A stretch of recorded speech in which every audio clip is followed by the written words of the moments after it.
So it's all for play for still. I think so. Do you want to bet against us?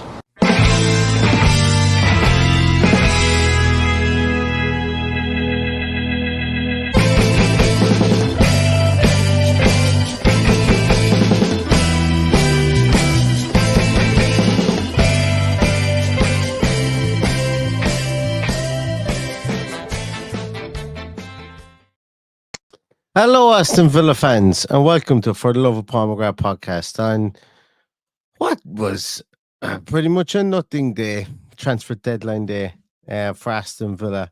A bit disappointing, I must say. And I'll get into my full thoughts, I suppose, in the transfer window in a moment. But I must say, actually, the biggest thing for me is I went with one of those thumbnails with my face on it, and the fucking uncomfortability that I have of seeing that is incredible. But I see everybody else doing it, and I'm kind of like, will I give it a go? So give it a go. And I don't know, tried to up my thumbnail game just because there was no one else to put on it. I couldn't put Monchi there. I couldn't put Emery there. I couldn't put a player we'd already signed there. I couldn't put a duck egg there. I did consider putting a duck egg there since I called it the transfer deadline duck egg. So I was kind of left with nothing else to put in the thumbnail other than my mush. So apologies for that. We'll see how it goes. Maybe someone picks me up and they do a remake of Quasimodo or something like that, and I get my big break on the silver screen.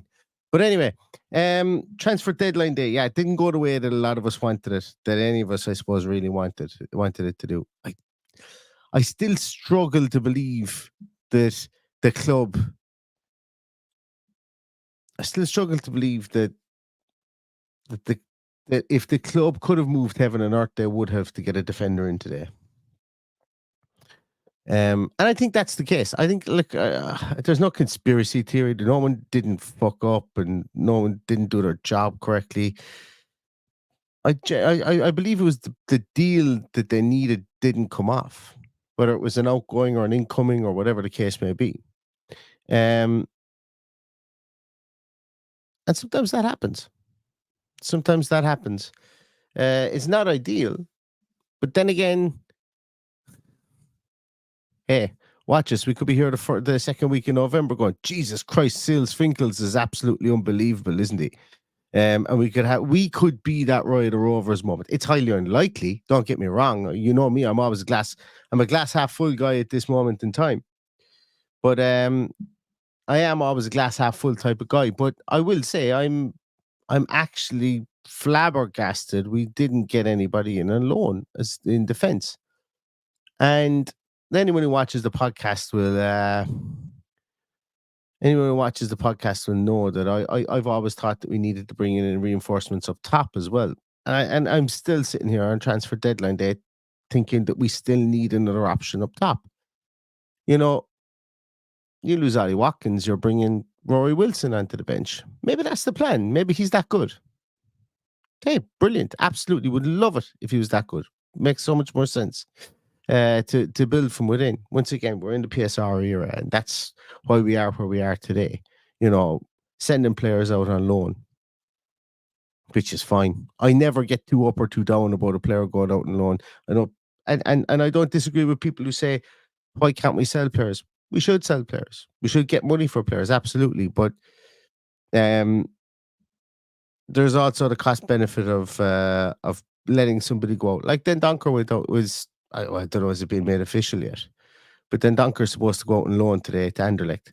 Fucking fantastic loan for him. Great eyeballs on him there altogether.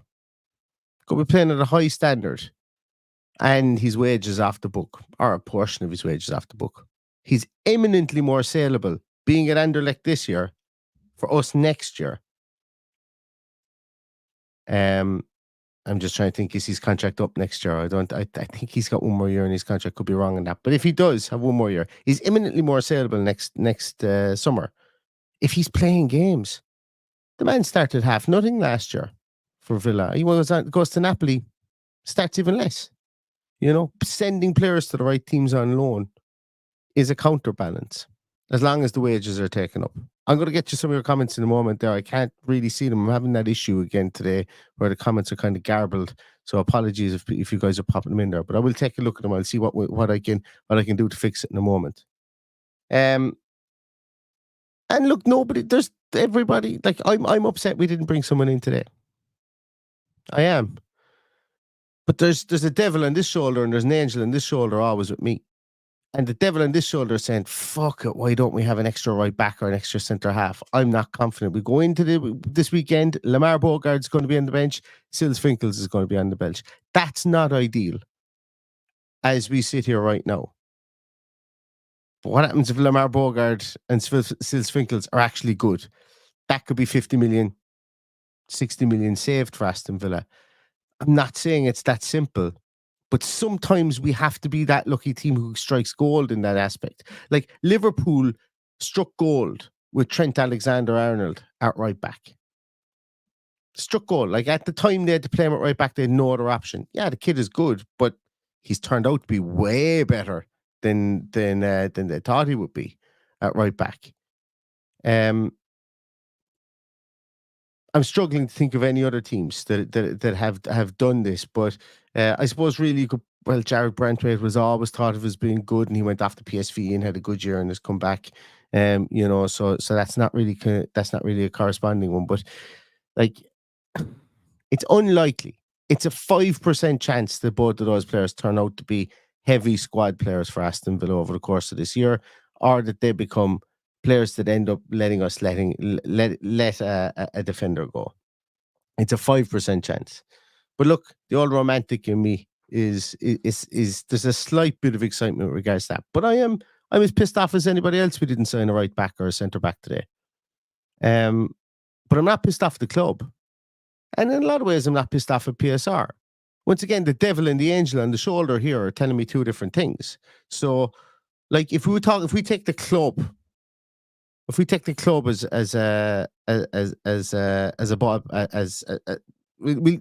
break it into two places. We'll go the club first, the pros and the cons of the club, and then we'll go pros and cons of PSR. Not that there's many pros, but we'll discuss why we wanted to sign someone under PSR and why the club might have been at fault. So, all right, so we take a look at the club. I find it very difficult to believe that the club will go and spend 30 whatever million on Ian Maatson and 50 whatever million on Onana, and then cross their fingers and hope that a genie comes out of the bottle afterwards. I think there must have been some deals that were in the pipeline at some stage that didn't materialize. And I think that's fair to say. I think we've seen it. A lot of our players have been linked to go in different directions. So from that point of view, I'm okay. And we'll go into the players that we've signed in a moment and the difference within the team. If we look at PSR, like going back to PSR and the club, could the club have got a player of Onana's ability for less than 50 million? That's a question we have to ask ourselves. Would we as fans have wanted a player for the same ability for less than Onana? That's a player you got to ask yourself. That's a question you got to ask yourself. And hindsight is 2020 in situations like this. Remember as well. If you've never heard that saying, hindsight is 2020 vision. You're always right in hindsight. So it's interesting. It's interesting to think about it. It's interesting to discuss it. And as I say, once again, for those of you who might have joined late, yeah, I'm pretty. I actually genuinely thought that we were going to sign a defender this today. I've gone into some other transfer windows before where it would have been a luxury. I would have loved if we'd signed someone, and I would have spoke about, we would have loved somebody here, and we didn't. But I think with Matty Cash being out for a minimum of 4 weeks, Tyrone Mings has just touched grass today. Carlos has a small injury, whether that's a week or 2 weeks. It just kind of like it's okay for it not to make sense, but I don't know what would make sense with regards to the situation. Now, Mings might be okay to start in about 3 weeks' time, and then everything is forgiven, and he might hit the ground running, but we don't know. They're all mites. There's a lot of mites in that situation. Just like there was a lot of mites with regards to Bogard or Svinkels, and there's way more mites in that situation. Like that's highly unlikely that we strike gold with the two of those guys. But fuck it, we've no other choice. That's what we have to hope for now, because unless I'm seeing there, unless we've signed someone, unless we've signed someone, which we haven't, which we won't do. So that's kind of my thoughts on where we are today. But I think on the transfer window as a whole, I think the club have been smart, obviously, with one hand tied behind their back. And again, I will the devil's advocate will question: do we need to spend 50 million on Onana? I'm not saying that isn't my view. If Onana comes in here, Onana's had two very, very good games for Aston Villa in his first two games. Scored a goal against West Ham, was a physical presence and stopped Arsenal from breaking through the middle. Onana, ran out of steam against Arsenal, I will admit, and they got their two goals or whatever. But we look good against Arsenal.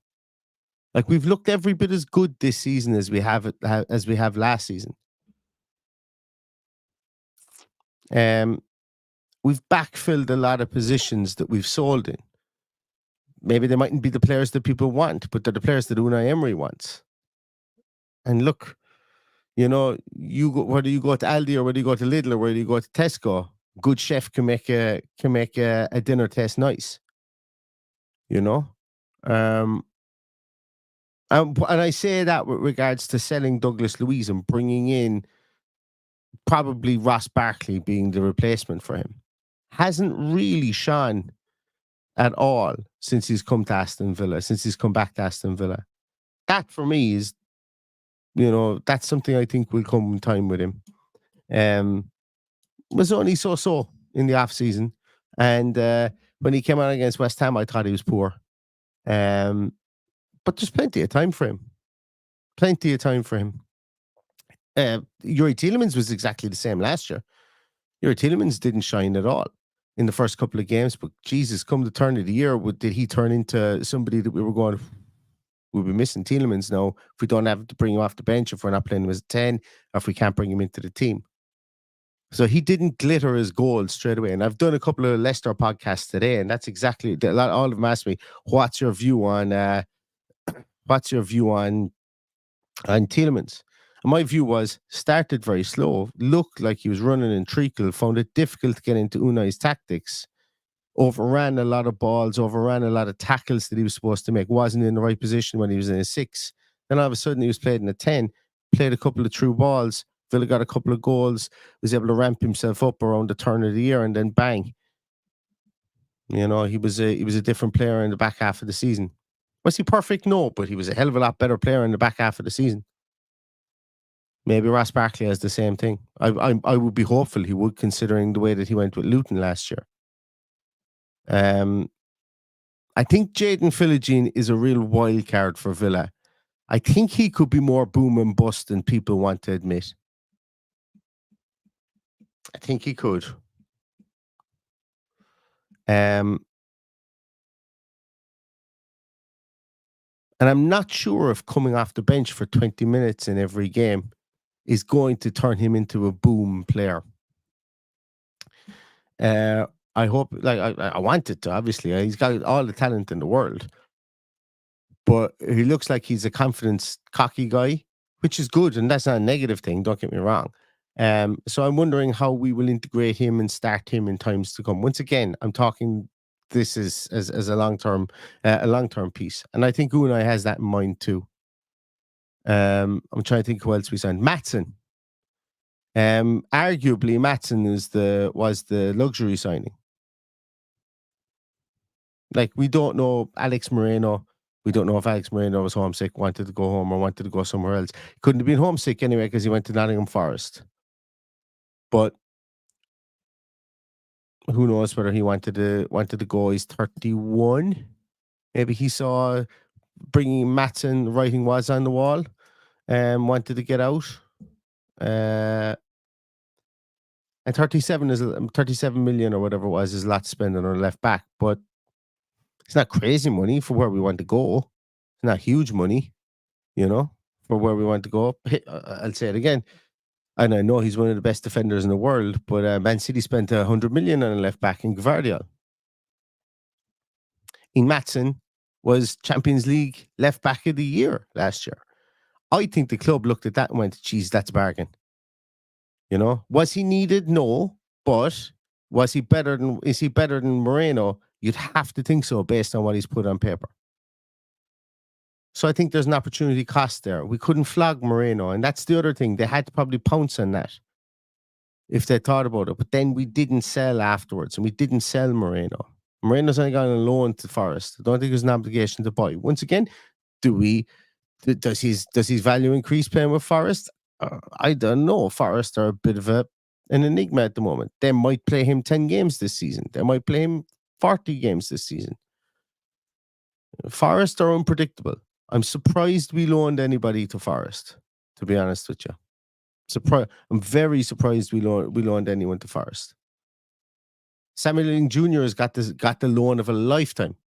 The loan of a lifetime going to Bologna, learning under Italiano, playing in the Champions League. He might only get 20 games this year, but I can guarantee you that if Samuel Ling Jr. if he doesn't want to come back to Aston Villa and if he gets sold next year, we will get more than the 11 million that we pay is down in the books for him because of that loan. Provided, obviously he gets game time. I can't see how he doesn't get game time at Bologna. They're a lot more of a stable entity as opposed to Forest. Who else went out and loan? Lewis Dobbin is going to play at West Brom. Couldn't tell you how that's going to go. Well, I know West Brom, obviously, they've had a decent start to the season. He's going to need to score goals for his value to go up. Barnechea has a great loan. He's the one for me that kind of puts the bit of the fly in the ointment or the piss in the cornflakes or whatever way you want to look at it. He's the one that kind of does that for me because I still think we could do with him, but the club probably looked at it two ways as well. How many minutes will he get at the club? Could he go to Valencia and become a saleable asset? Absolutely, he could. Could he go to Valencia and learn under Ruben Baraka, who was an absolutely brilliant midfielder himself, a chronically underrated midfielder? I think he must have over 40 caps for Spain. Scored a ton of goals for Valencia. If he can go and come back with Ruben Baraka's mindset, Jesus, Enzo Barrechea will be a serious addition next year. And I think Villa have that in mind. I don't think he's gone on loan to flog him next year, just like I don't think Samuel Ling Jr. has gone on loan to flog him next year. They're genuine loans to go to get better and get minutes. Could they have had minutes here? I don't think Gillian Jr. could. Barnechea certainly could have got minutes here, but how many, who's to know? So I'm not as down on the players that we've let out on loan that we've bought, if that makes sense. The thing is the thing I'm down on is they must be cocksure of Lamar Bogart. And we as fans haven't seen it. We've seen it in preseason, don't get me wrong. Actually, we have seen it in preseason that he's a very assured footballer. He seems to be very confident. Emery puts a lot of trust in him. We just haven't seen it when the bullets are flying around him. And we're so thin back there at the moment. And we will be until mid-October, really. Like Tyrone Mings ain't going to be back up to full speed until mid-October. We're going to be thin and we're going to be looking over our shoulder there for a while until Mings is right. And I think that's the only thing for me. Like if we brought in a defender, right back, centre back, wouldn't have bothered me. Which position? Right back, centre back. If we brought someone in there, I think everybody would kind of go, yeah, the squad kind of has enough in there now, doesn't it? I would have anyway. Sorry, I'm not going to say everybody. I think I would have. I would have said, you know what, that's a bloody good transfer window. I still think it's a good transfer window. We just have to, they obviously know more than us. They know how quick Mings will be back. They know how good Bogart is doing. Still, Finkles could be blocking marbles back there at training. Who knows? But they're not stupid. So they must have some sort of confidence factor in this. Otherwise, they would have made a panic sell to make a panic buy. And I just, they would have panic sold Duran or something like that. There's no one that can convince me that if Villa made 2 phone calls today, that they couldn't have sold Duran and that they couldn't have sold Jacob Ramsey. So that's what makes me think that there's a bit more confidence. Whether it's flawed confidence or whether it's warranted confidence, we will not know until we see it on the field. But that's where it comes to trust the process and trust Unai Emery. And I think the man has earned it. And he's earned it until he hasn't earned it, if that makes sense. And it always does. So it's a tough one because we know there's a gap at the back and we're hoping on injuries. Now I'm going to come to some of your comments here. Sorry guys, because I've just looked at it. 20 minutes straight talking. My God. Where are we? So Blind Pjanic. I love that name. Blind Pjanic. Tanswell says the Bogart is working at right back in training. Costa has tactical stuff to work on per Emery. I like the look of that. I think all that makes sense. That to me would give me more confidence in the situation in some ways, because Bogart is working at right back to be cross-trained for sure. And you can see Costa has tactical stuff to work on. Costa looks like a guy, and this isn't a negative now before it comes out of my mouth, because it's always used as a negative when I suppose in amateur circles, but he's a guy I'd say that's always been bigger, stronger, faster, and more athletic than people his own age. The guy's only 18. So it makes sense that like there's the unicorns like John Terry that just know exactly where to be or knew where to be at such a young age and were not raw and looked every inch. Gareth Barry was the same. Looked every inch a professional at that age. Costa's not too far away from looking every inch a professional. Not saying he's John Terry or Gareth Barry already, but he will have tactical stuff to work on, just like Ian Matson's going to have tactical stuff to work on the left-hand side, because I think when you come into a Unai Emery system, no matter who you are, actually, point in case, Yuri Tielemans couldn't get his head around the tactical side of what Emery wanted in the first couple of games he played last year, but he got it for a finish, and he's now reaping the rewards. So absolutely, I like to see that. And I like to see the Bogart getting cross-trained at right back, because having been a defensive midfielder as well, you'd have to believe that he's comfortable on the ball. So it would make sense. It would make sense, and I wouldn't be averse to seeing it. So Dave Rubin says, I just hope at the next league meeting our reps rip into them. Yes, maybe the league needs control, but these rules are over the top and it's restricting improvement to clubs outside the Big Six, in my opinion. If Chelsea had sold David Washington to Strasbourg today, I don't know what it's gone through because obviously the market is still open. I think Premier League Premier League owners would have collectively lit their tiki torches and would have stormed the FA building.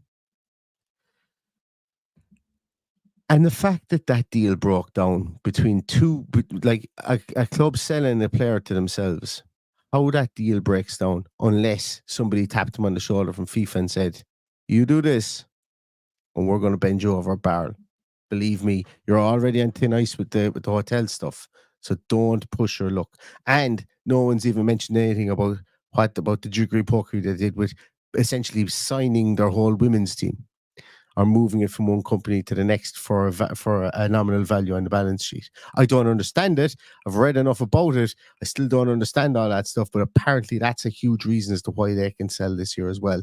Don't hear an awful lot of conversation about it. But I think, David, like I understand PSR, but you know, there's once again, when you do the fit and proper persons test as an owner, and Villa's owner are undeniably wealthy. Like it's not paper wealth. Nassif Swearness does not have paper wealth. He has actual tangible wealth. He's cash rich. He's asset rich. Eden's maybe on the other side might be more asset rich. But have you ever seen a rich American that isn't able to spend money? You know, so I think when you do the fit and proper persons test, that should come into account. Because if it really is about competition and keeping teams afloat, The best way Aston Villa could be kept afloat and could be kept sustainable is being allowed to speculate, to accumulate in a time of good like we're having right now. In a time of good like we're having right now, if Villa had a luxury tax because they were in the Champions League and they were able to go an extra 15, 20, 20 million above because it's our first time in the Champions League. That's the way it should work. If you're your first time in the Champions League and your owners can show that the money that they're going to put in isn't going to bankrupt your club because it's their money, it's their asset, it's their gift to the club, it's a luxury tax, or if you want to pay it, if you want to call it. First time clubs are clubs that haven't been in Europe for, let's say, 5 years, and it's their first time in there for 5 years. They should be able to press this turbo button. I don't know what the amount of money would be, but let's say if Villa were able to do that and were able to get Gertrude over the line today, I think we'd all be inside here and we'd all be wearing hula, we'd all be dancing around the place. It'd be a fantastic off season. But the rules are what they are, and Villa are playing within them. And while I bitch and moan about them all the time, the reason I bitch and moan about them is because I don't understand them. I don't understand why Chelsea can spend more money in 2.5 years than Everton have ever spent in the whole existence of the club, and them being one of the oldest clubs in existence. That to me means that something is an ass here, or that something is not adding up. So yeah, from a PSR point of view, look, we chose to stick within the rules and not to fight it. But you're right. I think the owners, like, we know Villa wanted to put an extra 30 million on the cap this year to add it towards inflation. We know Crystal Palace wanted an extra money for teams who are in Europe. I think over time, the management or the owners of teams will wear down this. And PSR won't be the same next year, or the year after, whenever. At some stage in the very short future, it will change. Peter Smith makes a good point here about Saudi deals affect our league. Then they should have to comply with the same rule structure or just produce their own players homegrown. This is very much a case of, I point the finger back at FIFA here and I say, this is your bed, sleep in it.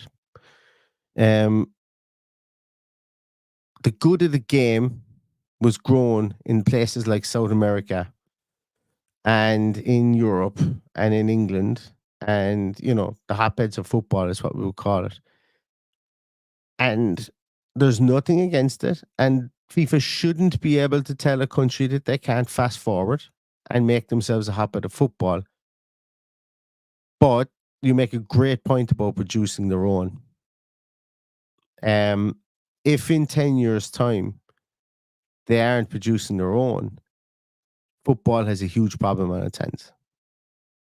And I don't see any incentive for the Saudi league to produce its own. Victor Osimhen looks like he's not going to Saudi. It looks like he's not going to be playing football this year. Like this will tell you how messed up the squad cost ratio is, and PSR is, and all these things. Napoli sign Lukaku on the basis that Osimhen was going to be sold. Now, guys, tell me in the comments, he could be going to fucking Chelsea now for all I care. Where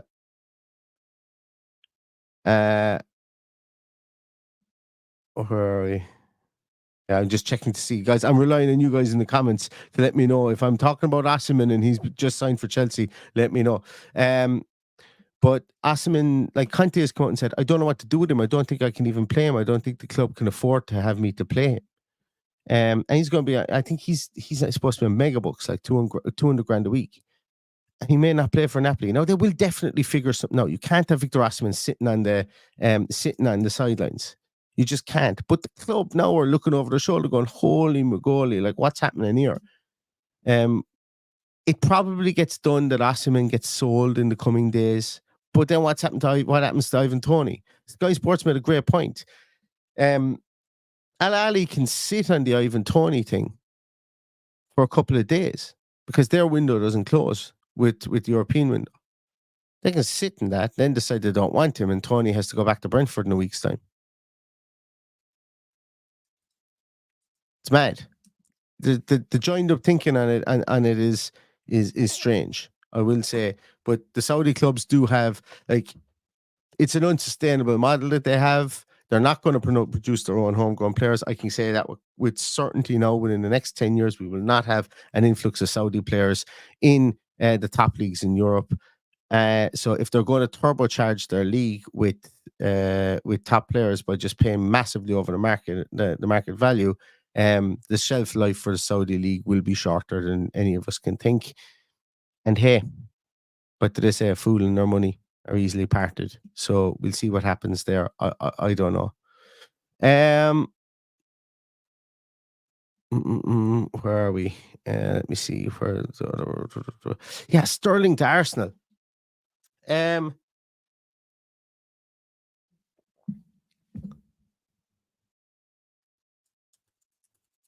fucking love it. I think Sterling to Arsenal puts Arsenal in the cockpit for the league this year. And that's being objective. Like, that's me. Like, obviously, I don't like it. I put it this way. Look, we were all talking about 3 weeks ago. I floated Sterling to Villa, and this isn't me saying, look, but look, I think I did it kind of in jest. The majority of us felt, I wouldn't take Sterling. Jeez, we fucking love him now. And fair to be, I know he's not a right back or he's not a centre half, but the options to have within our team would be absolutely amazing if we could afford him. Arsenal have gotten a guy in who's a winner, who's won the Premier League very recently, who can still play football against what everybody else is what a lot of people's opinions are because of his time at Chelsea. And he is going to be boom or bust, but I like it. I'm high on Sterling to Arsenal if it happens. I just think that he's going to come up clutch for them in situations when they need it. And for their fan base, they're lukewarm in him as well. But I think like they're in a win-win situation. There's no obligation to buy from what I've read. It's just covering his wages, and Arsenal can afford to do that because they're multiple times in the Champions League over the last 10 years. So I think it makes sense for them. I think it's the marquee signing that they probably need, and he can play a false nine if absolutely needed. If Gabriel Jesus is out and you need to take Kai Havertz off, if Sterling has played there for Man City before, and he played there for Man City under Arteta, so I think it makes a hell of a lot of sense. I'm going to come to 2 or 3 more because I'm not going to stay on for too long. I was thinking of turning this one into an hour or 2 hour long podcast, but I see that one of my kids is waking up here on the baby monitor, so I'm going to take a couple of more. I think there's some great work being done there. There's if James Ward-Prowse goes to Nottingham Forest, I think that's a great signing.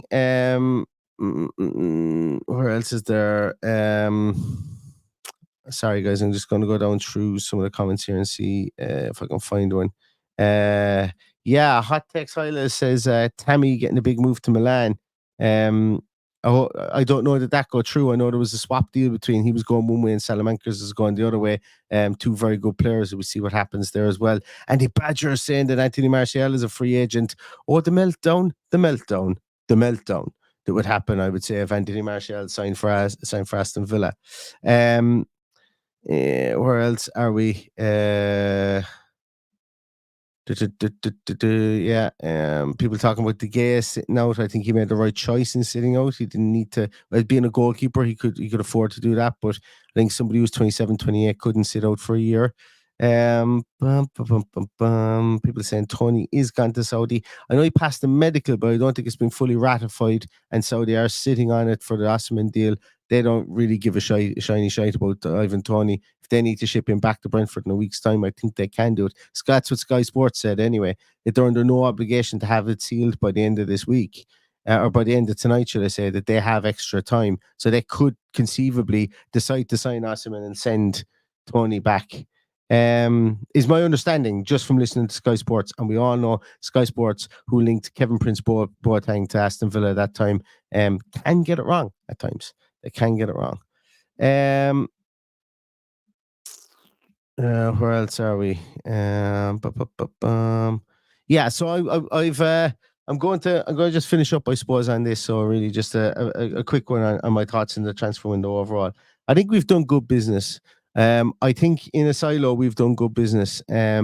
We haven't done we are missing defensive reinforcements, but like as I said, these guys don't just come in and go, "Oh my God, we forgot to sign a defender." They obviously know what Tyrone Mings' return date is. They obviously feel that Lamar Bogart, they can take a gamble on him.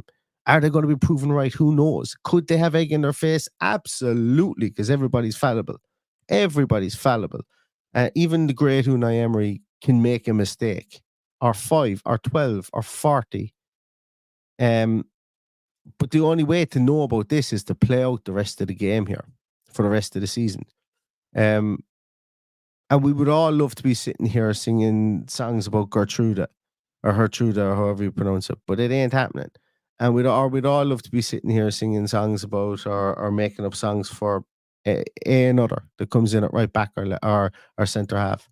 Like, let's say in a week's time, Manuel Hermoso is there holding the shirt, free transfer, or Joel Matip holding the shirt at Bodymore, free transfer. Villa have brought in a player with Champions League experience and a free transfer. Villa could do this because it was outside the window, blah, blah, blah, blah, blah, blah, blah.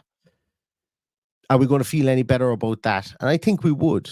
I think for the squad it would be better. So, and those guys are still out there. Who's to say we don't do that? Who's to say we don't sign John Egan from Sheffield United? Watch the chat just light up there. I'm not suggesting we do. But all I'm saying is that there are players out there on free transfers, and fuck it, as I say, I'm glass half full, and there's probably about a 1% chance or 0.0001% chance we sign someone on a free transfer. But what I'm getting at here is that the brain trust aren't silly. The brain trust would have known. They worked together a lot of times before, but can they get it wrong? Absolutely. But the only way we'll know is to play the games and figure it out come January and see what we can do then. And maybe that's what they think as well. Maybe they think, right, we can batten down the hatches between now and January and we can get to where we need to go, and then we have something in reserve to kick on if we need a Morgan Rogers type signing in January. Morgan Rogers type signing that everybody looked at and went, ooh, don't know, should like, he's gone for a lot of money. He hasn't really done a whole lot. Man, he's one of the first names in the team sheet now when people are talking about him playing for England.